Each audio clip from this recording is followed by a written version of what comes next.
বরবাদ করে দিতে পারি। ঢাকাই সিনেমার শীর্ষ নায়ক শাকিব খান ও ঐদিকা পাল অভিনীত সিনেমা বরবাদের 1 মিনিট 44 সেকেন্ডের ট্রেজার একটা মুক্তি পেয়েছে, যা নিয়ে সামাজিক যোগাযোগ মাধ্যমে ভক্ত অনুরাগী সহ নেটিজেনরা বেশ আলোচনা করছেন। ট্রেজার থেকে দেখা যায় শাকিব খান নিজেকে ভেঙে চুরে নতুনভাবে নিজেকে উপস্থাপন করছেন। বরবাদ সিনেমাটি ঈদ উল ফিতর বক্স অফিসে মুক্তি পাবে। উনি একজন ড্রাগ অ্যাডিক্টেড।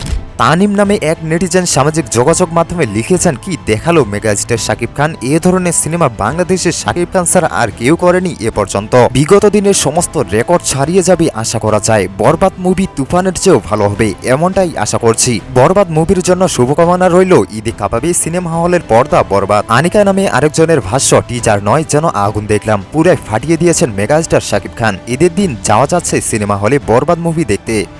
উনি একজন রেপিস্ট।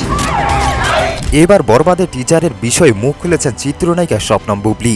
এক অনুষ্ঠানে তিনি উল্লেখ করেছেন যে সবকিছু তো বরবাদ হয়ে যাচ্ছে একদম ভেঙে চুরে। শাকিব খানের জন্য অনেক অনেক শুভকামনা রইল উল্লেখ করে বুবলি বলেন, তার বরবাদ ছবির টিজার বের হয়েছে, ভেঙে চুরে একদম সবকিছু তো বরবাদ হয়ে যাচ্ছে। বুবলি আরো বলেন, অসাধারণ নির্মাণ, শাকিব খানের জন্য উপস্থাপন দুর্দান্ত, বরবাদ টিমের জন্য আমার মন থেকে শুভকামনা। তার কথায় শাকিব খান আমাদের বাংলাদেশ না, বাংলা ভাষাভাষী আমাদের বাংলা ইন্ডাস্ট্রির সবচেয়ে বড় মেগাস্টার।